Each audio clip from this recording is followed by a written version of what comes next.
Most of us are trying to figure out how to fund the next big thing we want. And this little saying, new level, new devil, spoiler alert, you start making some money and then the next thing you want costs more money and then the next thing, more money, right? Here's a simple tip of something you can do. This worked really well for me.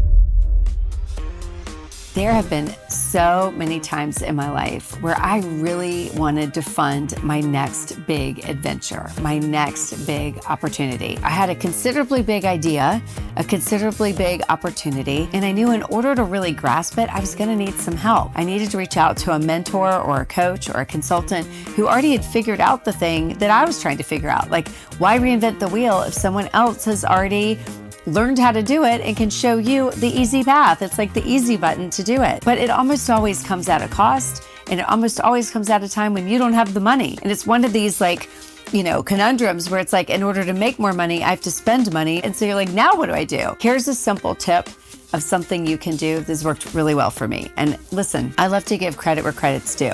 This is not my idea. I learned this from a good friend of mine, Fabienne Fredrickson, years ago. She was one of my first clients in my event business, and she became a dear friend. And she had this exercise called 50 Ways. And it was take out a sheet of paper. Are you ready? This is super simple. Take out a sheet of paper and write down 1 through 50. And then start brainstorming what is every way you could find the money. Because here's the thing, you're more resourceful than your resources.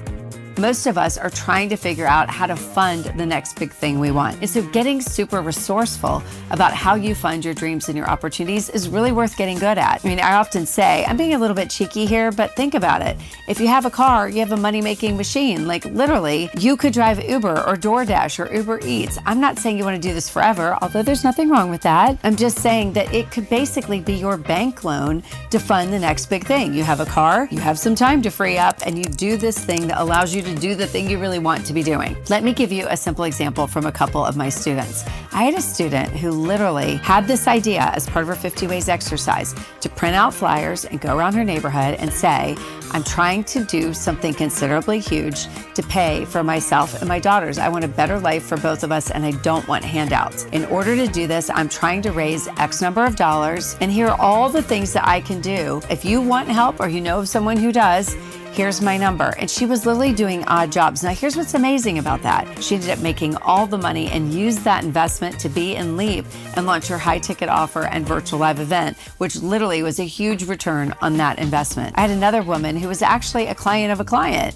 and she had been a National Geographic photographer. So she was a famous photographer who was starting this next phase of her life. And she came to me and said, Barry, I don't know what to do. I really want to do this program, but I don't know how to afford it. And I'm worried about hurting my nest egg. Like, I need this money for my retirement. And I said, well, Marsha, I would do 50 ways, 1 through 50. So she came to me the next morning and she handed me the deposit for the program. And I said, what happened? What changed between last night and this morning? She said, you were right. I did the 50 ways. She said, I had to put the pen down. I had only gotten to number 35 in the middle of the night, literally woke up and thought, oh my gosh, Marsha, you have all this amazing photography equipment just sitting around. You don't need 10 cameras, you need 1. You could sell all that equipment today and have the money for the base deposit for this program, and then you can take it from there. And that resourcefulness allowed her to get into the program, start making money, and fund the next big chapter of her life. I don't know which of these resonates with you, and if none of them do, then brainstorm your own ways.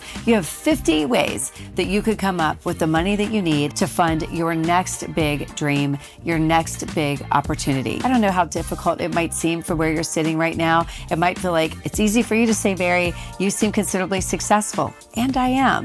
But I'm telling you, I wouldn't be here if I hadn't been more resourceful than my resources every step of the way.